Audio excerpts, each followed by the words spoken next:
Good morning dear students. बच्चों, कल हमने चैप्टर 5 मिठाई वाला का एक्सप्लेनेशन करा था और आज वो चैप्टर आपका कंप्लीट हो चुका है। तो आज हम आपको इसके क्वेश्चन आंसर कराएंगे। देखिए, चैप्टर 5 मिठाई वाला क्वेश्चन आंसर। पहला क्वेश्चन आपका है, मिठाई वाला अलग अलग चीजें क्यों बेचता था और वह महीनों बाद क्यों आता था। तो आंसर देखिए बच्चों, मिठाई वाला बच्चों का प्रेम चाहता था, उसे बच्चों की पसंद की चीजें बेचना बहुत पसंद था।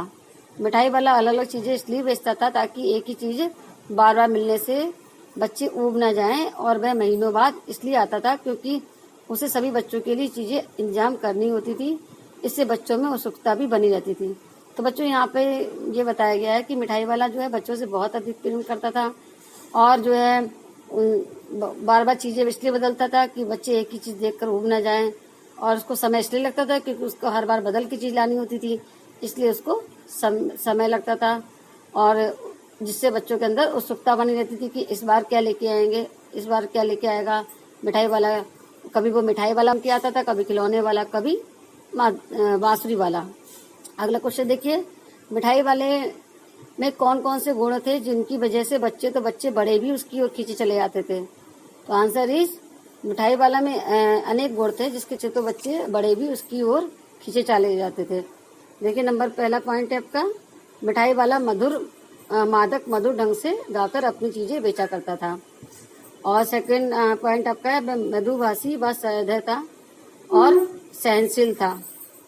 वह चीजों को कम दाम में बेचता था। 4 नंबर का देखिए, बच्चों से बड़ा स्नेह करता था और कभी भी गुस्सा नहीं करता था।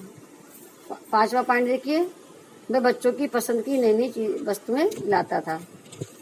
नेक्स्ट क्वेश्चन देखिए, विजय बाबू एक ग्राहक थे और मुरली वाला एक विक्रेता। दोनों अपने अपने पक्ष के समर्थन में क्या तर्क पेश करते हैं। आंसर इज, विजय बाबू एक ग्राहक के तौर पर तर्क देते हैं कि दुकानदार को झूठ बोलने की आदत होती है। सबको सामान एक ही भाव में देते हैं, पर ग्राहक को दाम ज्यादा बताकर बाद में कम कर देते हो, पर एहसान का बोझ डाल देते हो। और मुरली वाले का क्या कहना है, मुरली वाला एक विक्रेता के तौर पर तर्क देता है कि ग्राहक को सामान की असली लागत का पता नहीं होता और दुकानदार हानि उठाकर सामान क्यों न बेचे, पर ग्राहक को लगता है कि दुकानदार उसे लूट ही रहा है। तो यहाँ पे विजय बाबू और जो है मुरली वाला दोनों के बीच में तर्क होता है। एक ग्राहक है, एक विक्रेता। ग्राहक यानी खरीदने वाला, और विक्रेता यानी बेचने वाला। तो यहाँ पर जो है विक्रेता जो है विजय बाबू, वो विक्रेता जो कौन है, मुरली वाला है यानी मिठाई वाला है।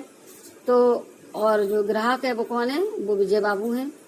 तो यहाँ पर जो है मुरली वाले के बारे में बताया गया है कि मुरली वाला अपने तर्क में क्या कहता है और उसका जो ग्राहक है विजय बाबू वो क्या तर्क देता है। तो पहले आप विजय बाबू का तर्क सुनिए, जानिए कि विजय बाबू एक ग्राहक के तौर पर तर्क देते हैं। वो एक ग्राहक थे और उस ग्राहक के तौर पर तर्क देते हैं कि दुकानदार को झूठ बोलने की आदत होती है। उनका कहने का अर्थ ये होता है कि दुकानदार तो हमेशा झूठ बोलते हैं और सबको एक समान ही भाव में सामान बेचते हैं, पर ग्राहक को दाम ज्यादा बताकर उन्हें लूटते हैं। और मुझे तुमने 2 पैसे की जो है मुरली जो है बताई मुझे, जबकि तुम सबको ही 2 पैसे में मुरली बेचते हो, और मुझ पर जो है मुझे 2 पैसे में बेचने का मुझ पर एहसान कर रहे हो। इस तरह से उन्होंने तर्क दिया। और मुरली वाला क्या कहता है, मुरली वाला एक विक्रेता के तौर पर तर्क देता है, यानी बेचने वाले के तर्क के आधार पर तर्क देता है कि ग्राहक को सामान की असली लागत का पता नहीं होता और दुकानदार हानि उठाकर सामान क्यों ना बेचे, पर ग्राहक को लगता है कि दुकानदार उसे लूट ही रहा है।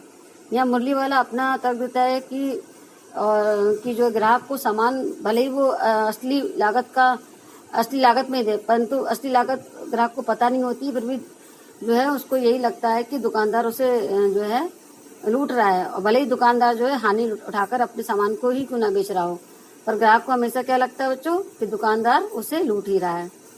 तो बच्चों, आज के लिए इतने ही क्वेश्चन। आगे नेक्स्ट टाइम में मैं आपको आगे क्वेश्चन भेजूंगी। Thank you.